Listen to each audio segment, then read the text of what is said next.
अरे आ जाओ। देखो जरा। ज़मरुद, मुझे बात करनी है, मेरे कमरे में आओगी? हाँ बोलो, क्या बात है? हाँ बेटा, यही बात कर लो। माँ हूँ मैं, इसकी कोई अजनबी थोड़ी हूँ। बात बच्चे के बारे में है। अम्मी को तो वैसे ही पता चल जाना है, तो यही बात कर लेते हैं। बेटा, अरे तुम उम्मीद से हो क्या? नहीं अम्मी, ऐसी कोई बात नहीं है। मैंने एक फैसला कर लिया है। तुमने जो कहा करूंगी। ये तो बहुत ही अच्छी बात है।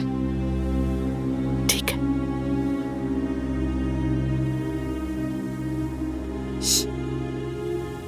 क्या करेगी ये, और कौन सी अच्छी खबर मिल गई तुम्हें?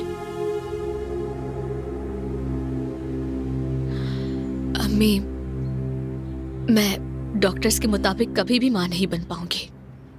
तौबा अस्तगफिरुल्लाह, कैसी बातें कर रही हो तुम? तौबा तौबा, ऐसा नहीं हो सकता बेटी, कभी नहीं। डॉक्टर ने बताया कि उन्हें ऑपरेशन के दौरान ये बात पता चली। क्या सच कह रही हो? देखा तुमने, इसीलिए तुम हमला नहीं हो पाती हो ना। लेकिन इस सब में दानिया का क्या काम है भला? मुझे नहीं समझ आया। डॉक्टर ने सरोगेसी का मशवरा दिया है, इसके लिए हमने दानिया का इंतखाब किया है। तौबा बेटा, ये क्या बकवास है? पागल तो नहीं हो गई हो? तुम्हारे कहने का मतलब है कि अब अदनान और दानिया एक साथ रहेंगे? होश में तो हो तुम अपने? तौबा तौबा, यकीन नहीं आ रहा मुझे। अम्मी, जैसा आप बोल रही हैं वैसा नहीं है। मुझे हैरत है, तुम्हें इस बात से कोई फर्क ही नहीं पड़ता। जिस औरत को तुम अपने सामने बर्दाश्त नहीं करती थी, उससे ऐसी बात कर रही हो? अम्मी, ऐसी बात नहीं है। जब आपको जानते नहीं तो बेहतर है कि चुप रहे। हो जाती हूँ चुप, लेकिन देख लेना तुम, अगर वो बच्चा लेकर भाग गई और अदनान इसके पीछे चला गया ना, तो पता चलेगा। नहीं, वो ऐसा नहीं करेगी। हाँ, नहीं करेगी वो ऐसा। पहले भी ऐसा कर चुकी है, तो अब क्यों नहीं करेगी? बिल्कुल करेगी। अम्मी, दानिया मौत के मुंह में पहुंच गई थी, और वो भी मेरी वजह से। समरुद, अब तुम ऐसा ना कहो, अल्लाह का वास्ता है तुम्हें बेटा। अगर तुम अच्छी बनोगी तो लोग फायदा उठाएंगे तुम्हारा बेटी। बुरी इंसान नहीं है वो, अजमत साहबा के बहकावे में आ जाती है बस। अब मैं क्या कहूँ तुम्हें, एक तो तुम बहुत मासूम हो, सुनती नहीं किसी की। परेशानी की कोई बात नहीं, मैंने सब कुछ सोच लिया है। हाँ, तो तुमने अगर पहले ही फैसला कर लिया है कि बैंक की रखवाली चोर से करवाना चाहती हो, तो करवा लो, फिर देखना क्या होता है। मेरी मत सुनो, वैसे भी सब वाज़ेह है, फिर क्या समझाना तुम्हें।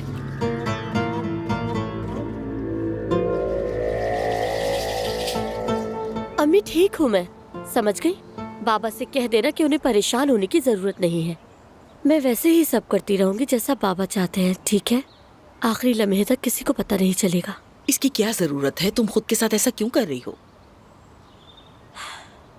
मुझे नहीं मालूम ये मामला बाबा के सोचने के मुताबिक हल होगा या नहीं, मगर जिंदगी बहुत लंबी है। मैं ये इसलिए कर रही हूँ ताकि वो अपनी गलतियाँ ठीक करने के लिए हमें इस्तेमाल ना करे।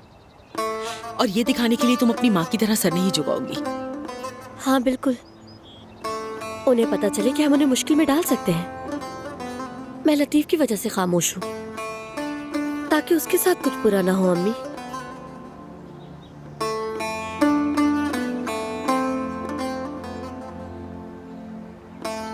मैं कभी तुम्हारे बाबा को अपनी बात नहीं मनवा सकी, लेकिन लगता है कि मैं बहुत खुशकिस्मत हूँ कि मैंने एक ऐसी बेटी की परवरिश की जो अपने बाप के सामने डटकर खड़ी हो सकती है।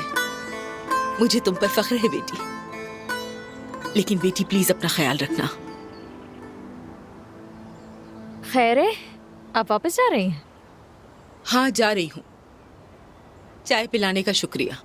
फिर मुलाकात होगी। खुदा हाफिज। अम्मी, अपने दिमाग से वो ख्यालात निकाल दे, ऐसा नहीं हो सकता। ठीक है मेरी जान, मैं जानती हूँ ऐसा नहीं हो सकता, बस एक ख्याल आया था। सर्दी बहुत है, अंदर चली जाओ। ठीक है।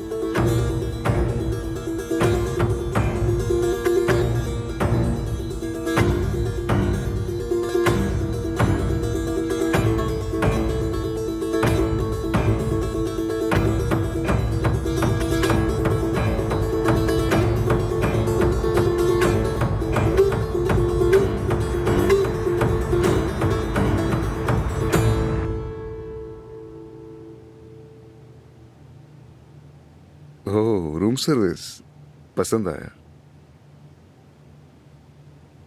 तुम भी मुझे बहुत पसंद हो। क्या बात है, तुम तो ऐसी बातें नहीं करती थी, क्या चक्कर है? तुम्हें कुछ बताना है? हाँ हाँ मैं जानता था ज़मरुद, ठीक है बताओ। दानिया, उसने हमारी ऑफर कबूल कर ली। ये सुन के मुझे बिल्कुल भी हैरत नहीं हुई।